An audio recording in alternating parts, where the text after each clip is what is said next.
Hi everybody, it's Amalia and I'm here today with a collaboration hop between TapeRunner and Kendra's Card Challenge.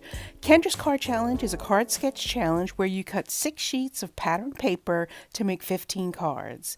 TapeRunner is a leading brand of tape runner and is Amazon's recommended tape. Today, I'm going to walk you through using Kendra's Card Challenge to cut through some pattern paper, and I'm using Doodlebug Designs Snow Much Fun. This was a package, a sampler pack that I received probably as a free gift from somewhere, and I just love it. Kendra's Card Challenge has been around for a few years now, and we are up to challenge number 21. And as you can see, I'll be showing you how to cut paper A and B, and it's marked very clearly where you want to make your first cut. They use a little scissor icon to do that. So using a piece of 6x6 design paper, you make your first cut at 3 inches. Now don't forget, since this is a collaboration hop, there's going to be a ton of information for you in the description below, including some discount codes and the link for the playlist for everybody in the hop.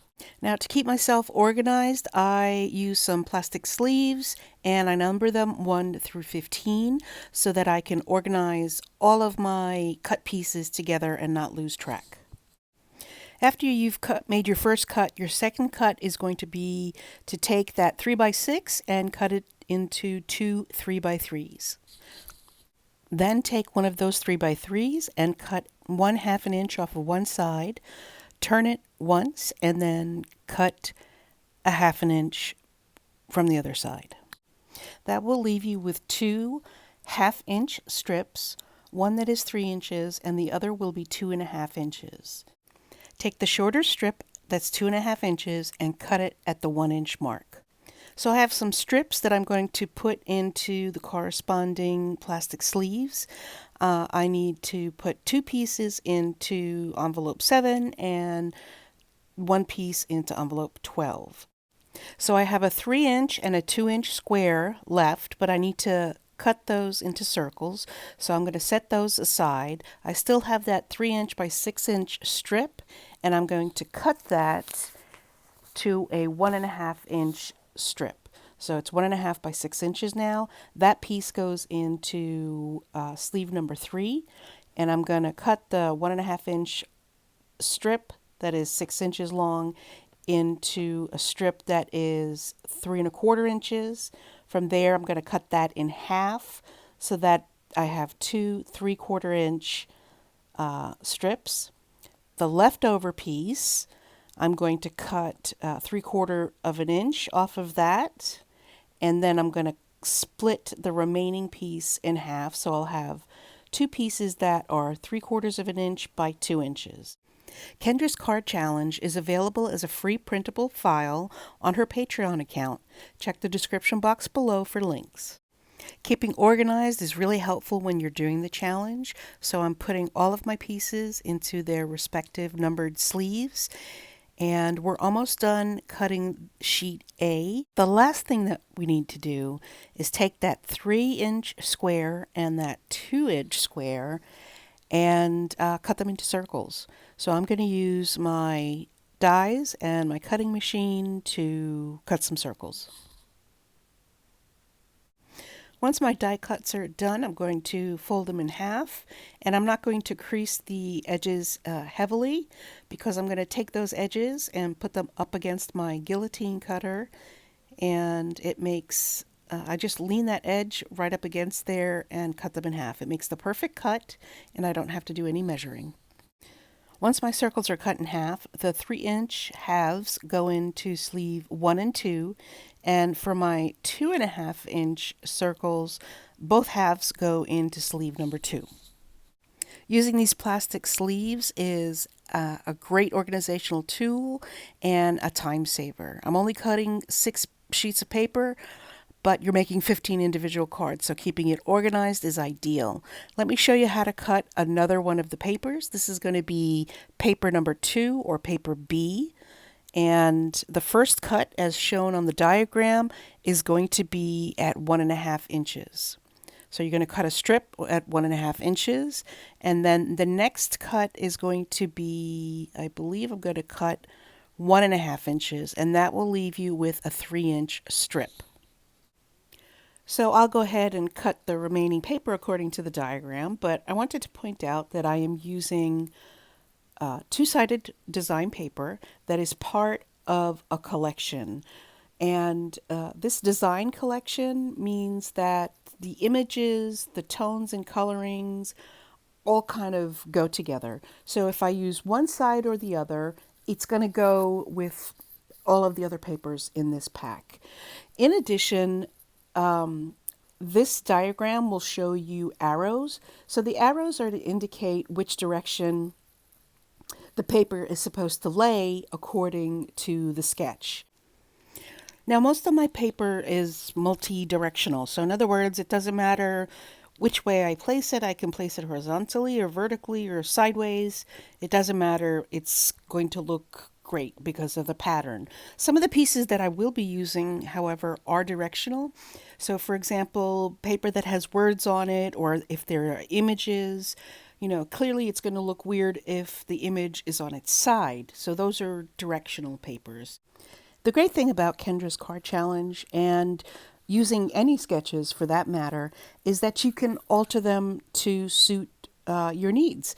So if you have a sketch that is presented vertically and the paper needs to sit horizontally, well, you can turn your card base horizontally and make the sketch work for you that way. Okay, so I've showed you two examples of how to cut your paper. You need to cut 6 sheets, and once you've cut all your sheets and put each piece into the respective plastic sleeve, I'm going to show you now how to make the very first card from Kendra's Card Challenge number 21. The first thing that you'll notice is that sleeve number 1 for sketch number 1 only has 2 cut pieces in it. It's a semicircle and this strip. The sketch will give you measurements and suggestions for design and for the sentiment, and even measurements for the sentiment. But the rest is up to you, and you could even change it up a little bit once you've got started. And here I decided to put a base for my card. So I have my basic white card base, and then I'm going to put a background using some blue polka dotted embossed paper that I have. I used my crocodile to fancy schmancy up the corners. And I decided to use some other pattern paper that I had from this collection to do the other half of the semicircle. Now, originally I was going to go with the snowflake side, but I really liked the colors and the pattern in the opposite side. So since I'm using double-sided paper, I actually had a choice. And I decided to go with what is that called? Madras? Check? I don't know. But I decided to go with that side of the paper instead of the snowflakes. I liked the color. I thought it went with my blue background and with the purple on the other side. So I changed it up at the last minute, and that's what double-sided paper will do for you. Now the strip is a little bit long for the circle because my circle wasn't exactly 3 inches. So I just placed the circle on and used some detail scissors to cut the rest off. I'm using pearlescent paper and some cut and embossed dies from Momenta to create some snowflakes. I still wanted to use snowflakes on my card, so that was the design element that I chose. I added a little bit of Distress Oxide in broken china to my little snowflakes just to zhuzh them up a little bit. Then I'm going to use some foam tape on both little snowflakes to make them sit up just a little bit. And hey, before I forget, if you like this video, please click thumbs up. If you're not a subscriber, I'd love to have you as a subscriber. So click the subscribe and then click on the bell so that you get notified whenever I post a new video. Now that the main design element is done, I'm going to go ahead and assemble my card. I'm going to adhere my matte layer to my white card base, and for that I'm using TapeRunner by TapeRunner. This particular TapeRunner has 472 inches of tape in it. That equates to 39.37 feet or a little bit over 13 yards of tape. That is a load of tape, and I am able to make a ton of cards with this. If you'd like to try some TapeRunner out for yourself, you can use the code Amalia10 at TapeRunner.com to get 10% off your purchase. And while we're talking about discounts, you can also get a discounted rate for joining Kendra's Card Challenge Patreon by using the code Leslie10. Check out the description of this video for more information.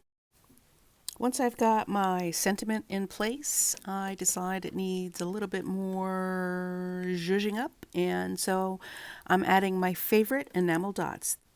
These are from Eyelet Outlet, and I pick up a bunch at the expo every year. I love using enamel dots.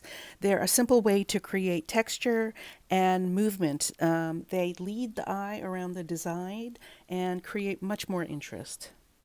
The last thing I'm going to do is take a piece of scrap paper, and this is scrap from the collection, and I'm going to create a flag. I cut down the middle on the short side, and then from the corner to the middle on each side, and this creates a nice little flag without measuring or using any dies or anything like that. And I'm placing it on the inside of the card to carry the design just a little bit on the inside of the card. So sketch number 1 is done, and actually I made another of sketch number 1 earlier in the month, and this is it right here. I did it a little bit differently, and I think both cards came out great. I really appreciate you guys stopping by my channel. Please make sure to check out everyone else in the hop by clicking on the link below. Bye!